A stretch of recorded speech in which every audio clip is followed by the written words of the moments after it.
ji hankalin duniya kuma ya tashi hankalin mutanen Afirka gaba ɗaya a wannan lokacin dai idan ba ku manta ba an tada gangami domin yakar ƙasar da ta danganci ƙasar Afirka wato ƙasar da muke malakabi da suna Nijar.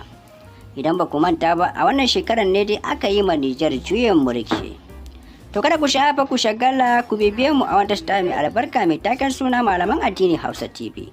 Domin idan ba ku manta ba a wanda shi ne muke kawo muku labarai daban-daban a ko'ina a faɗin duniya, musamman ma labarai akan abubuwan da suke faruwa akan shugabannin ƙasa da dai sauransu. To ai mun ɗauko muku ƙasa mai mahimmanci wacce ake mata lakabi da suna Gabon, wacce idan ba ku manta ba a wannan shekarar ne aka yi mata juyin mulki a ƙarƙashin shugaban ƙasa mai taken suna Bangun. Bangun da ya kasance shugaban ƙasa ne mai adalci wanda mutane suke ta yabansa da kuma dumbin tarin abubuwan da ya aikata na alkhairi a ƙasar nan wanda ya kawo mata ci gaba daban-daban a ƙasar. To Bangun dai ta kasance ƙasa ce je wacce ake mata lakabi da suna Gabon. Wanda ya ji hankalin duniya kuma ya tashi hankalin mutanen Afirka gaba ɗaya a wannan lokacin dai idan ba ku manta ba an tada gangami domin yakar ƙasar da ta danganci ƙasar Afirka wato ƙasar da muke malakabi da suna Nijar. Idan ba ku manta ba a wannan shekarar ne dai aka yi ma Nijar juyin mulki. To kada ku shafa ku shagala ku bibiye mu a wata mai albarka mai taken suna Malaman Addini Hausa TV. Domin idan ba ku manta ba a wanda shi ne muke kawo muku labarai daban-daban a ko'ina a faɗin duniya, musamman ma labarai akan abubuwan da suke faruwa akan shugabannin ƙasa da dai sauransu. To ai mun ɗauko muku ƙasa mai mahimmanci wacce ake mata lakabi da suna Gabon, wacce idan ba ku manta ba a wannan shekarar ne aka yi mata juyin mulki a ƙarƙashin shugaban ƙasa mai taken suna Bangun.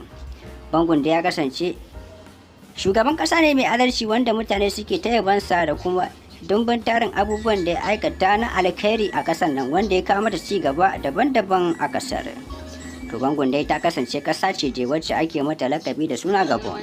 Wanda ya ji hankalin duniya kuma ya tashi hankalin mutanen Afirka gaba ɗaya a wannan lokacin dai idan ba ku manta ba an tada gangami domin yakar ƙasar da ta danganci ƙasar Afirka wato ƙasar da muke malakabi da suna Nijar. Idan ba ku manta ba a wannan shekarar ne dai aka yi ma Nijar juyin mulki. To kada ku shafa ku shagala ku bibiye mu a wata mai albarka mai taken suna Malaman Addini Hausa TV. Domin idan ba ku manta ba a wanda shi ne muke kawo muku labarai daban-daban a ko'ina a faɗin duniya, musamman ma labarai akan abubuwan da suke faruwa akan shugabannin ƙasa da dai sauransu. To ai mun ɗauko muku ƙasa mai mahimmanci wacce ake mata lakabi da suna Gabon, wacce idan ba ku manta ba a wannan shekarar ne aka yi mata juyin mulki a ƙarƙashin shugaban ƙasa mai taken suna Bangun. Bangun da ya kasance shugaban ƙasa ne mai adalci wanda mutane suke ta yabansa da kuma dumbin tarin abubuwan da ya aikata na alkhairi a ƙasar nan wanda ya kawo mata ci gaba daban